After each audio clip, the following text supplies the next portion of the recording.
사실 여부는 확인하기 어렵습니다. 저희 개인 생각을 말씀드린 거고, 사령관께서 상황이 종료된 이후에 부대와 부하를 살리기 위해서 노력하실 때 어느 누구도 손을 내밀지 않았습니다. 상급 부대도 그리고 여당에서도 손을 내밀지 않았습니다. 단 김병주 의원께서인지 모르겠으나 손을 내밀어서 그 손을 잡으셨고, 그 이후에 자연스럽게 민주당 의원들과 이제 사적 만남이 진행되면서 본인은 본인의 의지로 사실을 말씀하신다고는 하셨으나 조금 왜곡될 수 있겠구나 하는 개인적인 생각을 해봤습니다. 이상입니다. 좀 전에 곽종근 사령관이 부대와 부하를 살리고자 했는데 손을 내밀어 준 것이 김병주 의원이기 때문에 그 손을 잡았다고 했는데, 저는 여당과 야당을 떠나서 그 손을 내민 것이 군인으로서의 명예를 지키고 정말로 국가와 국민을 위한 손이었었으면 어땠을까라는 아쉬움이 있습니다. 제가 12월 10일 국방위에서 707 단장과 특전사령관한테 제가 필생가로라는 말을 했던 거 기억하십니까? 예, 기억합니다. 장유오위, 장수가 비상 상황에서 위급하게 만드는 5가지 중에 필생가로, 살려고 하면 포로가 될 것이다. 제가 생각할 때 지금 곽종근 전 사령관이 필생가로, 오도 가도 못하는 민주당의 포로가 되지 않았나, 그런 생각을 합니다. 왜냐하면 사실 곽종근 전 사령관은 12월 3일 날 계엄이 있기 전 12월 1일 날 김영현 국방부 장관한테 6개 시설을 확보하라는 지시를 받았습니다. 그래서 12월 3일 날 계엄이 있기 전에 707 특임단과 특항단에다가 불시 점검 훈련이 있을 것이라고 사전에 인지를 시키고 훈련을 준비시켰습니다. 그죠? 예, 12월 3일 당일 아침에 시켰습니다. 그래서 불시 점검 훈련인 줄 알고 707 특임단과 특항단은 훈련을 준비하고 있었습니다. 그래서 아까 말씀하신 것처럼 특항단의 헬기를 운영하는 부대도, 그다음에 707 특수임무단의 모든 단장 이하 모든 간부들도 그때 우리가 어디로 가서 무슨 임무를 해야 되는지 정확히 모르다가 국회에 내려서 봉쇄, 확보란 임무를 받았습니다. 맞죠? 맞습니다. 그런데 당시에 707 특임단이 들어온 상황은 매우 정말 군인으로서 어려운 상황이었습니다. 왜? 국회, 대테러 상황도 아닌데 국회를 봉쇄하고 확보하라는 임무가 정말 군인으로서 이것을 어떻게 해야 되는지 매우 어려운 상황이었습니다. 그래서 707 특임단, 그 정예화된 특수부대가 행동한 것은 거기에 있는 민간인에게 위해를 가하거나 그들과 충돌을 회피하기 위해서 많은 노력을 했습니다. 그래서 소화기를 터뜨린 것도 당시에 있는 군인이 아니고 그 안에 있던 국회 직원들이 소화기를 터뜨렸다라는 것이 사실 아닙니까? 예, 맞습니다. 그래서 실제로는 707이 위해나 어떠한 강압적인 행동을 하지 않았으면서도 그들이 방어적으로 소화기를 터뜨렸고, 오히려 그 소화기를 터뜨림으로써 혼란은 가중됐다고 생각하지 않습니까? 예, 제가 검찰에도 진술했고 위원장님께도 설명 들었는데, 당시 그 몸싸움 이후에 민주당 보좌관으로 생각되는 인원이 저에게 와서 좀 자랑하듯이 얘기한 게 있습니다. 그리고 복귀해서 저희 부대원들이 들은 수없이 많은 폭행과 폭언 욕설에 대한 사실을 들으면서 부대원들이 잘 참아줘서 고맙다는 생각을 하고, 마치 저희를 이용해서 폭동을 일으키려는 그런 느낌이 받았습니다. 그러니까 707 특임단이 그들에게 어떤 위해를 가하지 않았음에도 소화기를 터뜨리고 오히려 도발을 통해서 폭동을 오히려 유발시키려는 행동을 했다는 것이죠. 네, 맞습니다.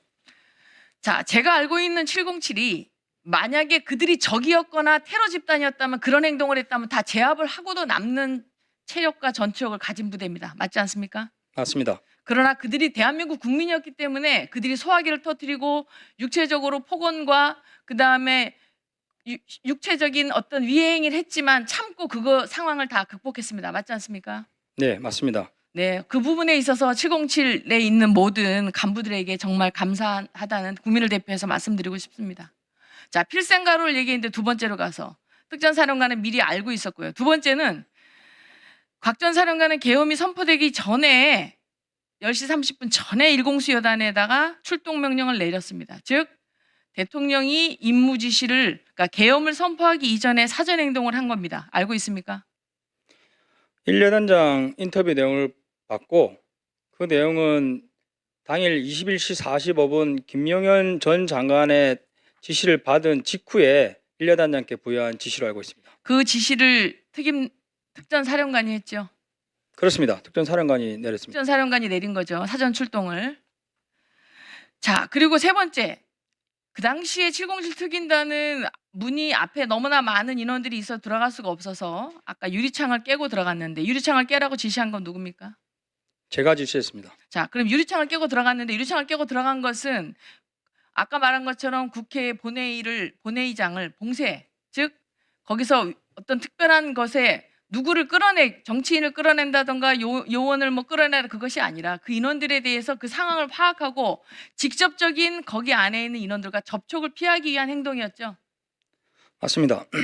해주시면 나중에 부연 설명 한번 드릴게요. 네, 그래서 그런데 오히려 특전사령관은 내부 전기라도 끊고 들어가야 되나, 공포탄이라도 쏴야 되나, 테이저건이라도 쏴야 하나 등등을 발언을 한 건 특전사령관 맞지 않습니까?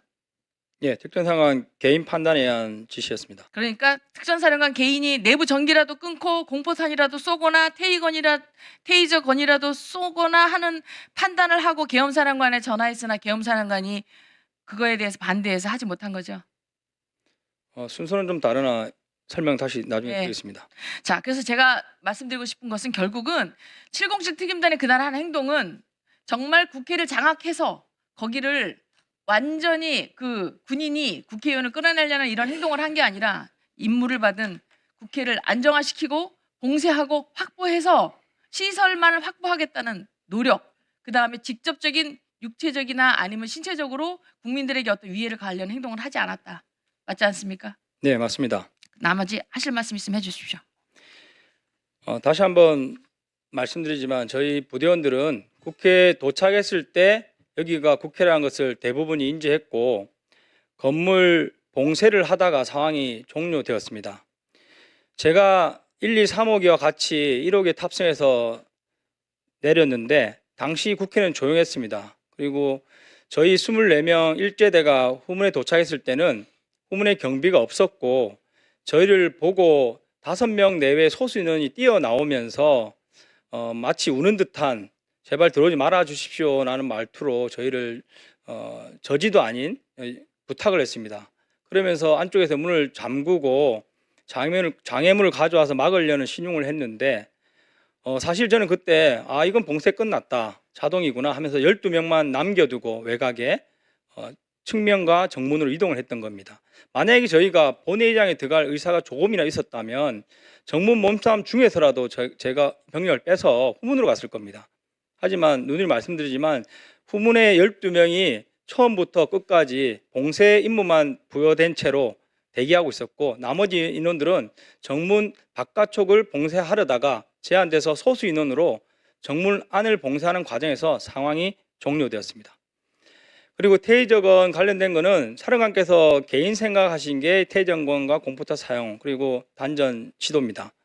최초에 전화 오셔서 테이저건과 공포탄을 쓰면 뭐 방법이 없겠냐 식으로 말씀하셨고 제가 무기 사용 제한된다고 즉답을 드렸습니다. 사령관 또 바로 그럼 쓰지 마라, 국민이 아무도 다치면 안 된다 강조를 하셨고 이 지시 이후에 주변에 있던 사람들이 테이저건이나 공포탄 사용하려면 계엄사령관의 승인이 필요합니다라고 조언을 했고 이에 사령관께서 계엄사령관과 통화한 것으로 알고 있습니다. 이상입니다.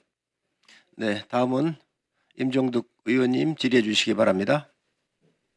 예, 단장님, 기억을 좀 더듬어 보셔야 될 텐데 12월 3일, 4일 이제 계엄이 있었잖아요. 4일 날 해지되고 난 다음부터 실제 김병주 의원 유튜브에 출연하는 12월 6일 사이 한 이틀이 됩니다.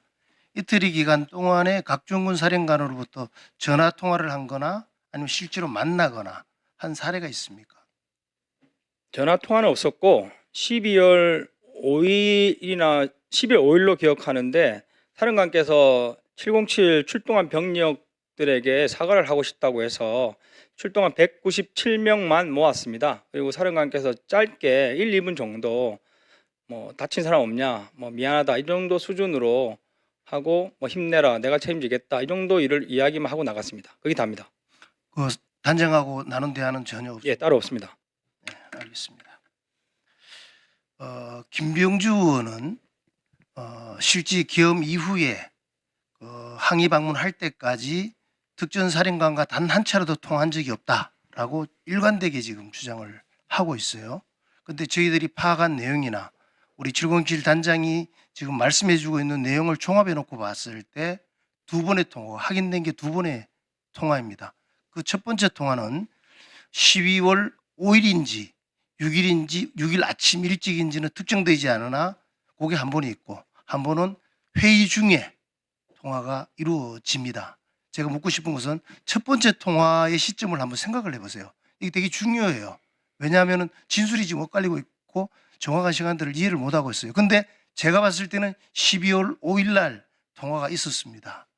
여러 가지 정황들을 놓고 봤을 때 한번 그 기억을 해가지고 좀 말씀을 좀 해주시죠. 저도 사령관께서 연필로 메모한 것과 밤새 잠을 못 잤다는 내용이 있었기 때문에 전날이라고 당시 추측은 했습니다. 하지만 그동안 사령관께서 진술하신 걸 봤을 때는 제 생각에는 12월 5일 날 전 김용인 장관께서 전해서 당당히 가라는 말을 듣고 지금 이건 아니다, 사실을 이야기된다, 그때 결심을 하신 걸로 알고 있고 12월 5일이라 하더라도 그 시간 이후에 전화가 왔지 않을까 개인적으로 생각합니다.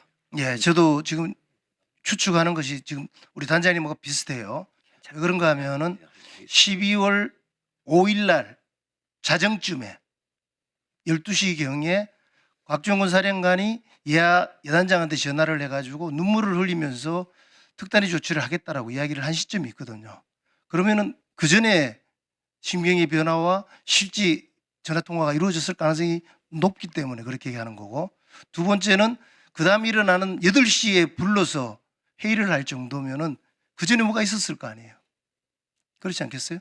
그래서 저도 12월 5일 날 김병주 의원하고 통화가 있었다. 상당 부분에 대한 대화 내용들이 당일날 회의 시간에 특전사령관이 이야기했던 내용들일 것이다라고 합리적인 유추를 할 수 있는 것이죠. 어떻게 동의 좀 하십니까? 네, 시간까지는 제가 네, 말씀드리도록 시간은 하겠습니다. 그 정도로 하시고요. 두 번째는 김병주 의원의 두 번째 통화입니다. 이거는 아마 우리 단장님이 특전사령관 방에서 3명이 있었다 그랬죠? 3명이서 대화를 3시간 동안 했습니다. 8시부터 11시까지 거기 있은 걸로 이야기를 하셨는데 그 사이에 통화가 이루어집니다. 혹시 기억이 납니까? 그 사이에 통화한 기억. 예, 통화가 한 번 왔고 어디쯤 오고 계시다는 내용이었습니다. 근데 그 통화 내용 중에 제가 파악한 바로는 그쪽에서 물으면은 사령관이 답변하는 형식의 통화가 좀 길어졌고, 그런 부분들은 같이 있었으니까 봤을 거 아니에요. 제가 사실 통화 내용까지 기억이 안 나고 아니, 시간이 좀 길지 않았나요? 그렇게 길지는 않았던 것 같습니다. 뭐 1, 2분에서 2, 3분 2, 3분 정도. 예. 그래서 뭐 나온 이야기는 기억이 안 난다 이거죠. 같습니다. 그 두 번의 통화가 있었다는 것이고요. 세 번째는 09시경에 12월 6일 09시경에 특전사령관이 수방사령관하고 통화를 합니다. 근데 그 시간이면은 같이 있을 때예요. 예, 그때 통화하는 걸 통화를 기억하십니까? 한 거는 기억나고 네. 제가 기억나는 부분은 인터뷰를 뭐 한다, 너는 어떡하냐 뭐 이런 식으로 했고 당시에 수방사령관은 약간 인터뷰에 부정적으로 답했던 걸로 기억합니다. 예, 정확하십니다. 그건 뭐 헌재에서 수방사령관이 증언한 내용이 바로 그 내용이거든요. 왜냐하면은 실제로 특전사령관이 전화가 와서 수방사령관에게 김병주 TV에 출연해서 나간다라고 이야기하면서 너도 나가자는 주의 권유가 있었는데 이것은 상급 기관과 사전에 신고하고 하지 않겠다라는 이야기를 했다라고 증언을 했습니다. 또 한 가지 물어보고 싶은 것은 그 회의가 3시간 정도 진행됐는데 그 대부분의 시간이 뭐 특전사령관이 그런 결심을 하는 과정이라든가 이제 유튜브 사전 질의를 받았으니까 그걸 가지고 이제 작성하는 과정이 길어졌으리라고 생각을 하는데 그 과정 속에서 사령관의 발언 내용 중에 이 유튜브 출연이 특전사령부만 끝나는 게 아니고 수방사, 방첩사까지 한다는 내용의 언급을 한 적이 있나요? 그런 일 없습니다. 없어요? 요거 지금 한번 또 확인을 해야 될 부분인 것 같아요. 지금 수방사도 할 계획들을 가지고 있었는데 반대를 했다가 나중에 또 했거든요. 그래서 그런 과정들을 한번 체크해 볼 필요가 있겠다는 생각이. 제가 아는 범위에서는 최초 수방사령관 전화로 반대를 했고 네. 유튜브를 본 이후에 사령관과 통화를 하거나 한 걸로 알고 있습니다. 아, 그 그래서- 이후에. 예, 그래서 알겠습니다. 조금만 더 주시죠. 12월 10일 점심을 먹고 나서 우리 단장이 알고 있는 민주당의 모 보좌진을 통해서 3층 회의실을 구했다 이렇게 이야기했잖아요. 그렇습니다. 그러면은 먼저 요구를 한 거예요? 아니면 그쪽에서 해주겠다라고 한 거예요? 방은 제가 먼저 요구했습니다. 요구를 했어요. 그러면 가서 그야말로 쉬려고 했는데 예기치 않게 이제 전문위원이 들어오는 건가요? 그렇습니다. 그다음에 이어서 이제 부승찬 의원, 박봉규 의원이 들어오고 전무위원은 들어오기보다 같이 이동한 것으로 기억하고 왜냐하면 거의 저희가 동시간에 오전에 출석했을 때도 네. 저는 처음 만났는데 와서 이렇게 뭐 아는 척도 하고 이렇게 했었습니다. 알겠습니다. 그 과정 속에서 이야기들은 뭐 다 질문들을 하고 답변을 했기 때문에 제가 추가적으로 묻지는 않겠습니다. 근데 한 가지 좀 확인을 하고 싶은 것은 우리 단장께서 발언한 내용 중에 보면은 해유를 당한 것으로 이해를 좀 했어. 수도 있겠다라고 이야기를 했잖아, 그죠? 우리 강선진 의원의 질문에서도 그렇게 이야기를 했는데 이 부분은 우리 단장의 개인의 생각이었다라고 지금 이야기를 했죠. 네, 그렇습니다. 근데 이런 생각을 한다는 것 자체가 그런 정황들이 있기 때문에 그렇게 생각하는 거지 아무 근거 없이 그렇게 하지는 않거든요. 그렇잖아요. 어떤 부분들을 가지고 그렇게 판단을 한 거죠. 그 전체적인 사령관님 관련된 뉴스를 제가 모니터링하면서 지금 약간 고립되어 계십니다. 누구의 도움도 받지 못하는, 그리고 현재 가족들 면회도 안 되고 변호사 조력만 받고 계시는 상태에서 여러 좌측 분들이 이제 만나자는 것도 안 만나시고 아예 혼자서만 생각하고 계십니다. 그러다 보니까 그동안 하셨던 것들이 본인 진실성이 좀 떨어지고 그런 이유를 여러 가지 고려했을 때 제 개인적인 생각에 그럴 수도 있겠다 이런 차원에서 말씀드렸습니다. 마지막 한 가지만 더 질문 시간을 좀 주시죠. 공포탄과 테이저건 사용과 관련돼 가지고 대표적으로 지금 진술이 다른 사람의 진술과 엇갈리는 부분들이에요. 근데 곽중근 사령관의 진술이 계속 바뀌고 있는데 처음부터 끝까지 안 바뀌고 있는 게 또 이 부분이에요. 아주 특이한 케이스이기 때문에 내가 물어보고 싶은데 지금 공포탄과 테이저건 사용과 관련돼서 지금 언론에 나온 내용들을 보면은 특전사령관이 공포탄 테이저건 사용을 계엄사령관에게 건의했고 그 건의를 받은 계엄사령관이 거기에 있던 정책실장하고 몇몇 인원들하고 논의를 하고 나서 금지를 지시를 했다라는 증언을 계엄사령관도 했고 제가 그걸 확인을 하고 있는 게 한 가지가 있고요. 또 공소장에 보면은 그와 유사하게 특전사령관이 공포탄 테이저건 사용을 건의했으나 그것을 더 조사 마무리하게. 그다음에 마무리해 주세요. 예. 지금 본인의 주장은 뭔가 하면은 자기가 공포탄과 테이저건 사용을 금지 지시했다라고 이야기를 하고 있어요. 근데 지금 단장의 이야기는 좀 다르잖아요. 무슨 소린가 하면은 야 이거 사용할 수 있냐라고 이게 확인하거나 부탁하는 쪽에 통화가 있었고 그리고 안 된다라고 권했다는 거 아닙니까? 그죠? 제가 의견을 드렸고 최종적으로 사령관께서 사용하지 말라고 하셨기 때문에 그렇게 말씀하시는 걸로 이해하고 있고 그 이후에 이제 참모부 법무실장 포함한 참모부와 잠깐 이야기를 나누면서 이후에 이제 계엄사령관과 통화를 했습니다. 사실 저도 이 부분이 궁금해서 사령부 문의를 했으나 정확한 답을 못 받았습니다. 하지만 주변에 있던 사람들이 약간 의견이 분분했습니다. 어떤 사람은 그 분위기가 사용 목적으로 전화를 했다. 또 어떤 인원들은 그 분위기가 사령관 말씀하신 그대로 이제 치공 단장하고 논의해서 사용하지 말라고 했는데 향후에 뭐 대비를 한 차원에서 법무실장 조언을 받고 물어봤다. 이 두 부분이 약간 의견이 분분했습니다. 네, 수고하셨습니다. 의원님들 더 질의할 거 없으시지요? 제가 중요하다고 생각해서 몇 가지만 좀 확인을 좀 하고 또 김은태 특임단장이나 아니면 차관님 하실 말씀 있으시면 하시도록 그렇게 하고 종결하도록 하겠습니다. 제가 볼 때는 그 자수서가 굉장히 중요하다고 생각을 하거든요. 자수서는 자신이 수사를 개시하기 전에 자기 범죄 사실을 자수하는 거거든요. 근데 수사 중에 이걸 변경한다고 하는 것은 아주 상식적이지 않습니다. 그런데 우리 김 단장님 자수서가 박종근 사령관이 한 3번 정도 이렇게 낸 것 같다 이렇게 말씀을 하셨잖아요. 그렇습니다. 그게 사실인가요? 네, 내용은 확인하지 못했고 그 자수서가 횟수는 3번 횟수는 3회로 제가 알고 있습니다. 알고 그건 맞나요? 이게 상당히 상식적이지 않아서 제가 한번 좀 물어봤고요. 또 전에 이제 제가 면담을 할 때 우리 특임단장께서 이런 말씀을 하셨어요. 진술을 해주셨어요. 박범계 의원이 자기가 쓴 거다. 쓰고 나서 자기가 쓴 문장을 강요했다. 쓰고 나서 자기가 쓴 문장을 계속 연습시켰다.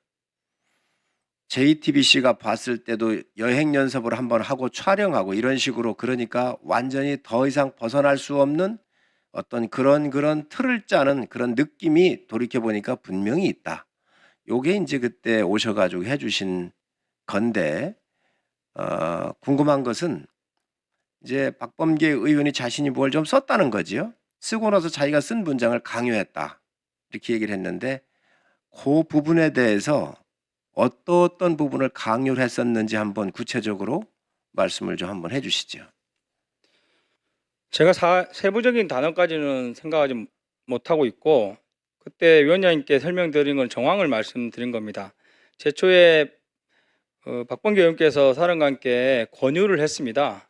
그래서 사령관께서 입을 여셨는데 그때 박범계 의원께서 메모지에 받아 적으셨고 이후에 한 번 더 사령관께서 연습 차원에서 말을 할 때 아까 그렇게 안 했잖아요 하면서 좀 문장을 본인이 적어둔 문장으로 똑같이 하기를 요구를 했습니다.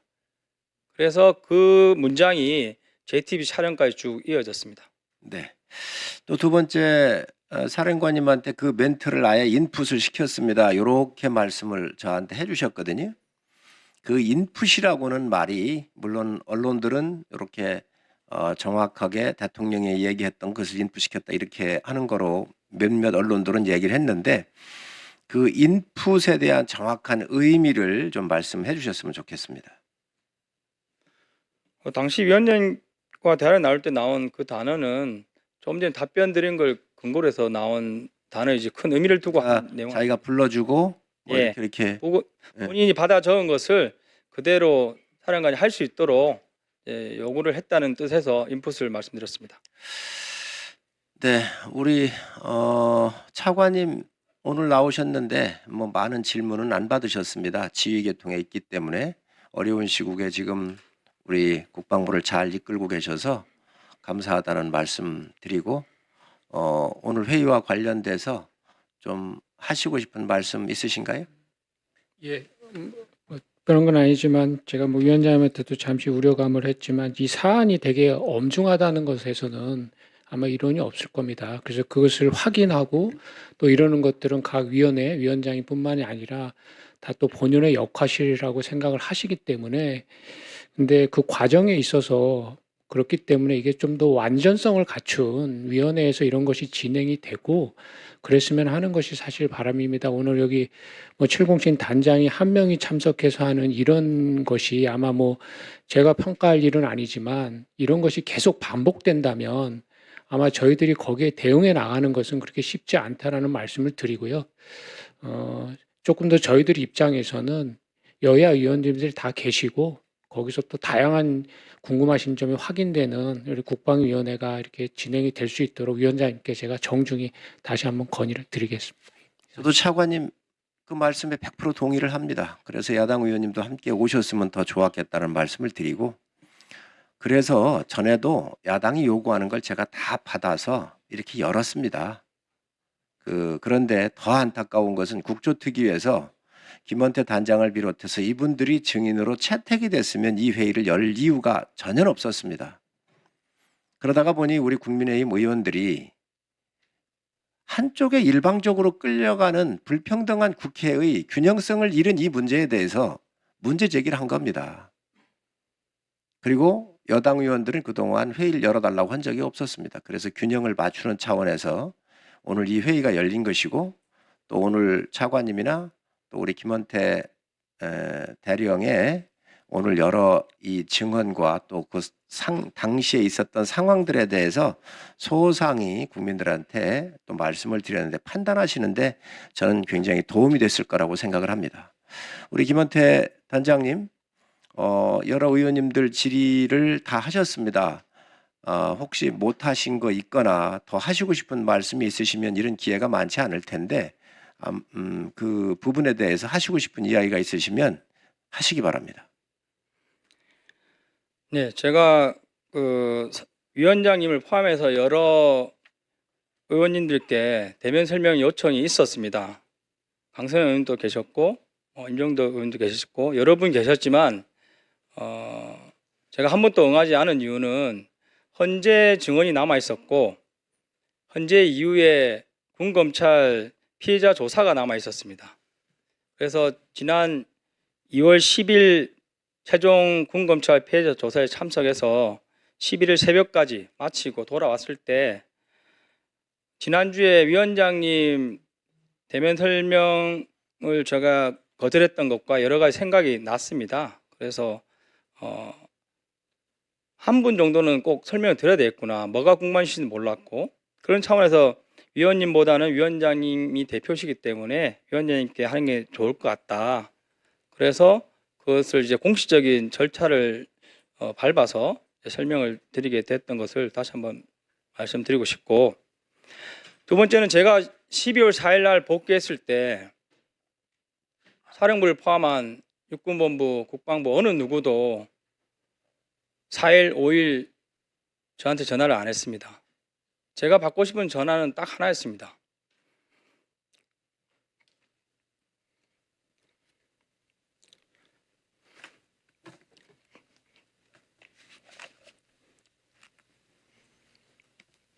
부대원들 괜찮냐?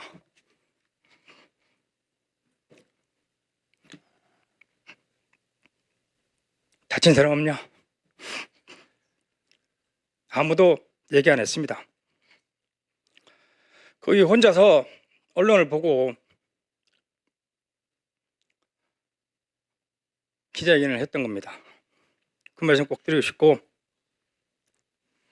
세 번째는 가짜뉴스가 많습니다. 저한테 수많은 기자분들이 연락 오지만 제가 답을 안 하고 있습니다. 국방부 차원에서 아니면 정부 여당 차원에서 그 가짜뉴스에 대한 대응을 잘 해주셨으면 합니다. 이상입니다. 네, 수고하셨습니다.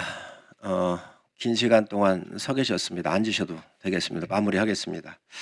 차관님, 이 곽종근 사령관이나 또 김원태 특임단장이나 부하들을 아끼는 마음은 전에도 그랬고 지금도 그렇고 상당히 애전하게 들립니다. 이번 계엄과 관련돼서 공모한 사람이 있거나 또 미리 알고 앞장서서 했었던 군인들은 반드시 엄하게 처리를 해야 한다고 생각을 합니다. 그러나 명령을 수행을 하기 위해서 단순히 출동해서 질서 유지나 여러 가지 일을 하면서 있었던 일에 대해서 처벌하는 것은 여야 의원들 공이 옳지 않다라고 전에도 회의할 때 여러 의원들께서 이야기가 있었습니다. 이 점을 고려하시고 또 정확하게 이 부분이 앞으로 우리 군 운영에 저는 반드시 반영돼야 된다고 생각을 합니다. 저희 국회에서 출동했던 군인들에 대해서 불이익이 있는지를 저 위원장은 물론이고 모든 의원들이 감시에 눈을 놓지 않을 겁니다. 만약에 이번 출동했다는 이유 하나만으로, 명령을 수행했다는 이유 하나만으로 처벌을 하거나 인사상 불이익을 준다고 한다면 앞으로 전쟁이 났었을 때 누가 앞으로 공격 앞으로 했을 때 가겠습니까? 명령 수행을 할 이유가 없지 않습니까? 그래서 이런 부분들이 반드시 잘 고려될 수 있도록 지금부터 준비를 국방부에서 잘 해주시기를 부탁을 드립니다. 한교 의원님 더 말씀하실 게 있으십니까? 네, 의사진행 발언 요청하셨습니다. 잠깐 하시기 바랍니다. 다음에 우리 국방위원회가 개회될 때 군사법원장하고 또 검찰은 지금 책임자가 누구예요? 군 검찰은 예, 검찰 단장이 있습니다. 검찰 단장하고 또 뭐 우리 군사 경찰에서는 지금 수사하고 있는 건 없네. 예, 지금 현재 군사 경찰은 별도로 지금은 없습니다. 꼭 참석을 시켜서 그분들한테도 우리 국회에서 생각하는 의사가 전달될 수 있도록 해줬으면 좋겠습니다. 알겠습니다. 다음에 회의할 때는 그런 부분도 다 고려해서 차관님 배석할 때 군 검찰 관계자, 법원장 이런 부분들도 함께 참석할 수 있도록 저희가 요청하겠다는 말씀을 드립니다. 또 군인들이 국방의 의무만 하다가 보니까 사회생활을 안 하다가 보니까 수사 평생 한번 안 받아본 분들이에요. 처음 겪는 일입니다. 그래서 이 과정에서 자신들의 의견이나 상황 설명이 빠진 부분이 있으면 추후에 보강해서 받을 수 있도록 해주십시오. 그래야 억울하지 않을 거 아닙니까? 이게 종결되고 난 다음에 내가 그때 기억났는데 이 행정 절차를 모르고 내가 한 번도 안 가봐서 경험에 미숙해서 이런 부분이 놓쳤다라고 할 수는 없는 겁니다. 그래서 억울하지 않도록 이런 부분도 좀 점검하셔서 제가 왜 이야기를 드렸냐면 아까 자수서가 3번이 바뀌었다 그러잖아요. 냈잖아요. 그러니 이런 부분도 보강할 부분이 있으면 보강할 수 있는 방안을 저는 찾았으면 하는 바람입니다. 더 이상 질의하실 의원님들이 안 계심으로 질의를 마치도록 하겠습니다. 오늘 예정된 의사 일정을 모두 마쳤습니다. 회의에 참석해 주신 의원님 여러분과 그리고 김선호 차관님 또 707 특수임무 단장님을 비롯한 직원 여러분 수고 많으셨습니다. 이상으로 회의를 마치겠습니다. 사내를 선포합니다.